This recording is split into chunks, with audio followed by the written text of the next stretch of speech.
certainly appreciate that. So, great win. All right, thank you, Coach. If you have a question for Coach, for Jalen, for Josh, please raise your hand. We'll get a microphone to you. Again, please give your name and affiliation. We'll start here in the front left. Coach Saban, Steve Moulton, 97.7 The Zone out of Huntsville. Only giving up one touchdown in the second half defensively. What adjustments were made at halftime, Coach? Well, they had formationed us in a couple things that confused our players a little bit. And sometimes when your players get confused, then they're confused on the things that they did practice. So I think we just needed to get everybody settled down and making the right adjustments. And I think we played a little better, in the second half because of it. We still gave up a couple big plays, but they missed a field goal and only scored one touchdown, so that was really good. Uncharacteristic for us to drop as many balls as we did today, throw interceptions like we did today. But, we kept fighting in the game and really proud for that. Okay, we'll go down right here. AP. AP Stedham, WHEP, Foley, Alabama. Coach, what are some of the things you try to tell your team at halftime, not schematically or something, but just about some of the intangibles? And did you see that fourth down play on some of their film, when they tried to go for it on fourth down? Did you see that in some of this film? Not that particular play, but they have faked a couple times. And we were screaming on the bench because the formation they were in, the second guy was eligible. So we were afraid we weren't going to get him covered up, but we did. We were in punch safe. All right, so we had the defense out on the field. And, most of the time when you leave your defense out there, you can defend most of the fakes. And our guys did a good job. And it was a big play in the game because it gave us really good field position and allowed us to go down and score the winning touchdown. Okay, we're going to go straight in front of me, about halfway back. For all of you guys, I think before this, the closest margin of victory you had in a game this season was by more than 3 touchdowns. What does going through a game like this do for the team going forward? Coach, you want to start? Well, I always tell these guys, we don't look at the scoreboard. We're all trying to play our best, be our best, play the next play, be the best version of yourself. That's what creates the most value for us. And so hopefully they play that way all the time because the score really doesn't matter. When somebody looks at you and evaluates you as a player, they don't put the scoreboard up to determine how you were playing. They just watch you play. So why should that matter, what the score is? Now, I do think there's lessons to be learned in terms of, the technical aspects of clock management and some of the things that we had to do, to get back in the game and to go down and win the game. But we've been in games like that before, and we played in big games before, so we got a lot of lessons to learn in this game, but a lot of them are just basic execution. And the message that I gave our players going into this game was, look, we have to focus on what's in front of us. All right, don't make the game too big. Don't worry about winning the championship. Worry about executing. Next block, next catch, next play, and execute. And that's what we did not do very well in the first half. Jalen? Competitiveness of the game and being a tight game throughout. What Coach said. Josh? Our goal as an offense is always to score 1 point more than the opponent. So we knew coming in that it was going to be a tough game. We knew throughout the week, so we grinded throughout the week to practice for that. So basically just preparation. All right, we're going to go back over on the right side along the aisle. Greg Collier, Action Sports and News.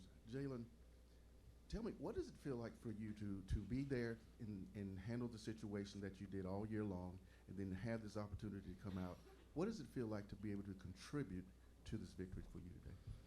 Well, it kind of feels like I'm breaking my silence.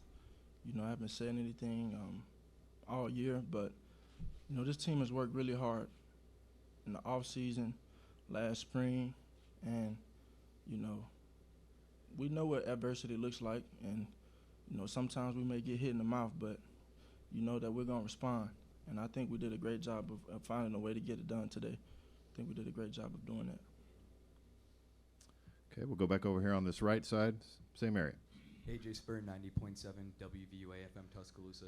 Josh, you've had a lot of great games this season that maybe flew under the radar. Tonight you were recognized as one of the greatest on the field. Do you feel as if tonight was your best game of the season? No, definitely not. It's crazy because all of y'all think about the plays that I made, and the only thing I can think about is the plays that I didn't, and the assignments that I missed. So each day I try to improve on that. So coming tomorrow, that's the big thing I look at the most. Okay, we'll go about midway back. Pat. For Nick, do you believe Georgia is worthy of a playoff spot? Well, I commented on that before, but yes, I think based on what I've seen, they're one of the 4 best teams in the country. And I also said I don't want to play them again, which is the ultimate compliment, I think, that I could give them. The players play hard. They're well coached. They got a good system. And look, we have a good football team, and they gave us a lot of problems out there today. And if that's any measure, if you lose by 7 points to the number 1 team, you shouldn't slip too far. All right, we'll go right down in front. Again, your name and affiliation for your question. Justin Holbrook, WRBL in Columbus, Georgia. Coach, the young man next to you was just asked about himself, and he said we and the team, sort of indicative of all year. What does it say about him that he stuck with the program and then came through when the team needed him? I've probably never been more proud of a player than Jalen. You know, it's unprecedented to have a guy that won as many games as he won. I think 26 or something over a 2-year period. Start as a freshman, only lose a couple games this whole time that he was a starter, and then all of a sudden he's not the quarterback. All right, and how do you manage that? How do you handle that? You got to have a tremendous amount of character and class to put the team first, knowing that your situation is not what it used to be. And for a guy that's a great competitor, you know, that takes a lot. It's not easy to do. And he's always put the team first. He's gone in the game whenever we've asked him to go in the game, and we played him as much as we could so that if this came up, he was going to be ready. And I think it worked out great. And I think this is a great example of why guys don't need to run off and just transfer every chance they get or every time something doesn't work out. Jalen is going to be a more successful person in his life because of what he went through, not winning 26 games, but when he went through this year trying to be the kind of person who had to support other people after he was a star player. All right, we'll go over here to the right alongside the owl again. AJ Spur, 90.7 WVUA FM Tuscaloosa. Coach, in the first half, we saw Jalen come in, take a snap, and then on the very next play, swing out, I believe it was a slot, and he ran a route. If the situation wasn't the same in the second half, would we have seen more of that? I really don't understand your question. The game plan with Jalen swinging out as a receiver or even taking the occasional snap, as he did one time in the first half, would we have seen more of that in the second half? Well, it was in our plan to do that in the game because there were some plays that we thought Jalen could run at quarterback because, you know, he does some things better than Tua. And so we put them both in the game at the same time, so they don't know which one's going to end up being quarterback. So that was a part of the plan. We just never got back to it or couldn't get back to it after Tua got hurt. Okay, we're going to stay on the right side, over on the right wall. Coach, Pat Duggins, Alabama Public Radio. How's Tua?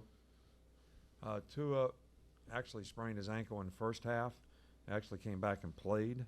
The other injury, he got stepped on, his foot, which I don't think is significant. So we're going to evaluate his ankle tomorrow.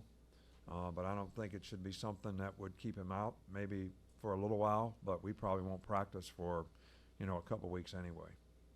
But we'll know more about that tomorrow. We'll go back over here to the left, front row. Hey, Coach, Steve Moulton, 97.7 The Zone again, and Josh said it was not his best game. Do you agree with him? Look, I don't ever criticize players in public, all right, and never to the press. You know, I think Josh has done a great job for us all year long.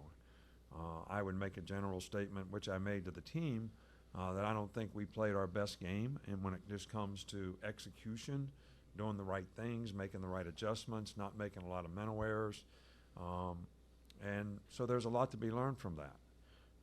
So, and I think we're going to try to use those lessons, and I like Josh's comment about I'm going to look at the things I need to do better. That's kind of what we need our players to do. You know, it's not always good when you play bad and win, because sometimes people aren't thinking I got to do something different.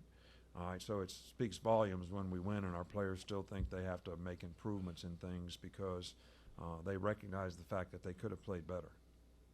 Okay, we'll go back here in the front row in the middle.